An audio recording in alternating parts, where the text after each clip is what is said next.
Hello everybody, my name is Jrod from Jrod Productions Studios and welcome back to another Q&A session. It has been a long time since I have made one of these. It has been literally like 5 months. The questions I am reading for this video are going to be 5 months old, and that is just ridiculous. So hopefully I can get this video series back up again. And by the way, if you have any name suggestions for this series, I don't want to just call it Ask Jrod because it sounds like kind of a ripoff of the other YouTubers who do this sort of thing. If you have name suggestions for the series, leave them in a comment down below. Also, if you're new to the channel, please go ahead and like and subscribe for some more content. I would greatly appreciate it. And if you do have a question, go ahead and leave it in the comment section down below. It can be about anything. Odds are I will get to answer it until I get enough questions that I will have to kind of shorten out my videos a little bit, and that would be awesome. So come up with creative questions, leave it down below. That's what really helps the series thrive.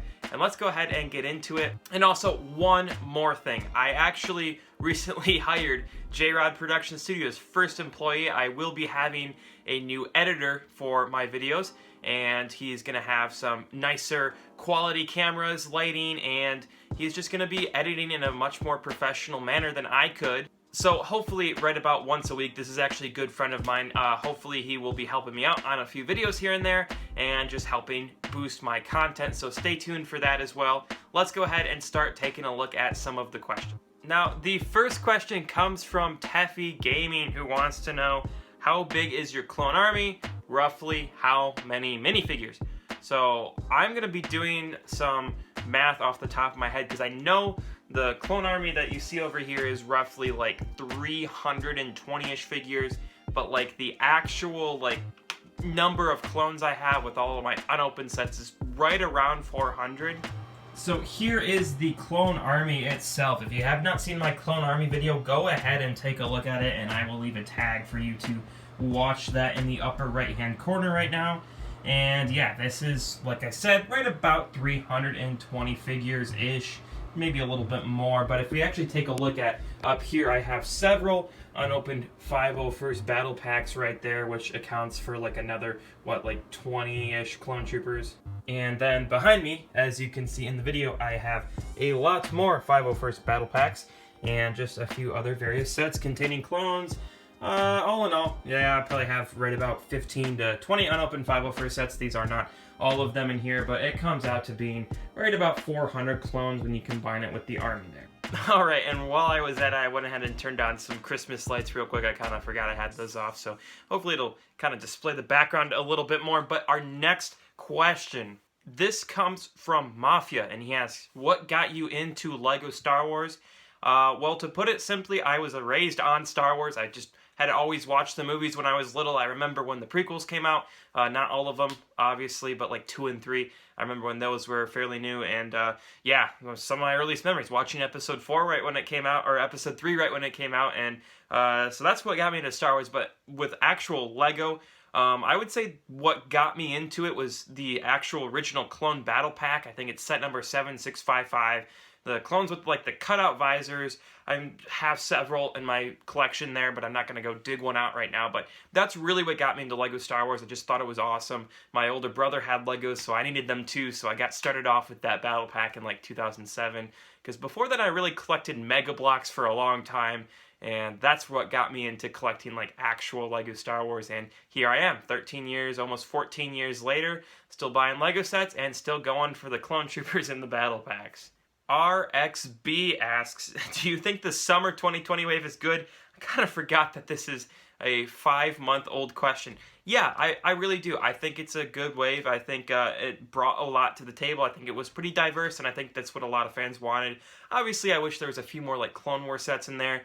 I think we should be discussing the 2021 sets and just what they're doing with those, and a lack of diversity with those, and hopefully going forward we'll be getting a lot that reflects the summer wave with just different sets across all different eras. Also from RXB, he wants to know what's the most expensive LEGO minifigure. So the actual most expensive one is the gold-plated C-3PO. That one goes for, I want to say, like $10,000 off the top of my head, because it's like an actual gold C-3PO, and only so many of them were made. As far as my most expensive minifigure goes, I have a couple of the original Jango Fett's, and those go for right around $80 or $90. And super interesting story on how I was able to get those Jango Fett's, and I actually met the guy who gave one of them to me dropping off a FedEx package just the other day. So, and in fact, it's the one right behind me, ironically. So I will probably make a video on that, so stay tuned. How I happened to come across a figure 10 years later and the man who gave it to me just 2 days ago. Hudson Bruce wants to know, ask Jrod, can I or should I get the 20th anniversary Slave 1 or the Shuttle Tydirium? If you can still find the Slave 1, I'd say go for that, just because you can probably find it new in box for about $100. A lot of places are putting it on sale before it really officially retires, but if you like the Shuttle Tydirium more, which I personally do, if I had the choice of getting either for the same price, I'd probably choose the Shuttle Tydirium. Clipsfilm Wildborn wants to know, do I think the body glove print head with the dark skin is better covering the clone's necks? Well, personally, I don't really care because I don't really get too up close with my clones too often, to be honest with you. I think it would, in case you don't know what he's referring to, it came on some of the Scout Troopers where they had like a black head with just the yellow, or like the actual printing of the face on this black head and just the front, and I think that would look fine for Clone Troopers. I think it'd be a little bit awkward, and I think it was just too drastic of a change for them to go straight to that after designing the new Clone Trooper head, which I think looks awesome, by the way. So yeah, I don't really think they'll change that for a long time. I don't think there's a real big need to, but yeah, I think that would look better ultimately to kind of cover the neck area that you don't see skin showing. TGB asks, as well as more Clone Wars sets, do you want more Mandalorian sets? Well, you know me too well to know that I just want Clone Wars sets. Honestly, when you wrote this question, my answer would have been no. And 5 months ago, coming off of season 1, like, I liked The Mandalorian, but I was not obsessed with it enough to, like, want more sets outside of what LEGO would probably already make. So I wasn't super adamant about that then, but after watching season 2, my tune to it has changed from just kind of being okay Star Wars to actually really giving me some classic vibes about what the original Star Wars canon was like. And it really takes me back to Legends quite a bit now. So yeah, I'd be looking forward to seeing what they could come up with the new sets, and just getting new minifigures or rehashed minifigures like a new Boba with his shiny armor, or a Bo-Katan figure. And yeah, I think there's a lot they could do with it. So yeah, I want to see some interesting new sets. Astroshot Productions. No, I'm not even going to read the question, but to be honest with you, I think like 5,000 is probably my goal for like the next couple years here. So I think that's a realistic goal, but 1 million, absolutely not. No Legos, no deal asks, what is your least favorite Clone Trooper? So by name, probably like Commander Fox, because he was just a jerk in the actual series. But if you're referring to like the Lego Clone Trooper, probably like the camouflage Geonosis Troopers and like the in like the 2015 wave. I just wasn't super like fond of those, and they weren't real like in the Star Wars universe. So probably those ones are my least favorite like Lego ones. Darth Jar Jar asks, what Lego Star Wars year is your favorite? Well, ironically, I was planning on making a video, and there's a cat behind me. Well, ironically, I was planning on making a video about this anyways, and like ranking the different Star Wars years, but my top favorite is 2007. It's probably not the best year of Lego Star Wars, but it's definitely the most nostalgic to me, and there wasn't a bad set that year. Everything was good. Obviously, a little outdated now. I mean, a lot of the sets just older designs, but those really were my like favorite sets, and really what got me into Lego was that wave. Matthew K wants to know what my dream mock would be. So to be honest with you, I think a Camino mock, it would take a lot of parts and a lot of skill and just a lot of planning and like actually getting the structures to hold up the entire thing above the water. So that would be my dream mock. I don't know if I'll ever get around to building something like that, but I'd love to. If I had the right pieces, I'd totally do it like right now. Commander Brick wants to know if I want a 332nd versus Mando Trooper battle pack. And the honest answer is no, I don't, because I actually want a 332nd battle pack and then the like Darth Maul's Mandalorian battle pack. Just I think that would be much better to get 2 different battle packs instead of having 2 of each in the one set. But I don't think it'll ever happen.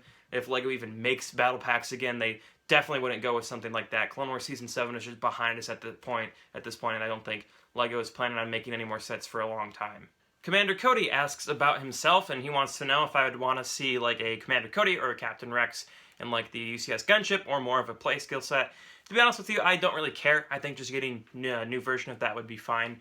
I would prefer to see the UCS Gunship be a minifigure scale set, and a thought I've actually been having is like maybe we could be getting like a set that could be like a play-scale gunship and like the ATTE in one set, so kind of like the dropship with ATOT back in like 2008, something like that. So I'd love to see them in a set like that, but we're not getting anything other than that for a long time that has to do with Clone Wars, I don't think. So getting them at all would be our best bet in that set, the UCS Gunship. So I guess we'll just see. Electric Productions wants to know if I think they will ever make a Bo-Katan or Gar Saxon minifigure. So Gar Saxon, probably not, just because that has nothing to do with any content that's being released right now.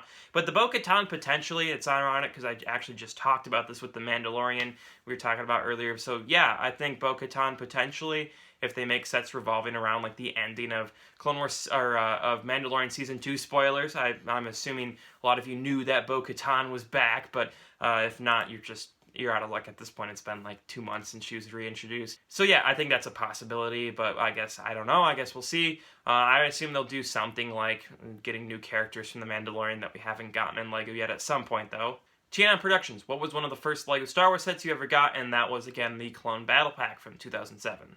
Alright, I think I got to every question that was applicable to this that was not difficult to read or understand. So again, if you do have a question, go ahead and leave it down below and I will likely get to answering it at some point. So I really appreciate all the questions we had, and hopefully this will get me back into the series a little bit, and I would love to make this a weekly thing. I'm a little busy right now, so this probably won't get uploaded for a few days. And then when I'm done with work and before I go back to school, I will try to make this a weekly thing and make a few extra for when I actually go back to college. So thank you all for viewing. If you did enjoy, please go ahead and like and subscribe. And again, leave your comments down below. And again, what should we name the series? Go ahead and let me know what the name should be. And yeah, for now we'll call it Ask Jrod, but hopefully in the next episode we'll have something different. So thank you all for watching, and as always guys, have a great day.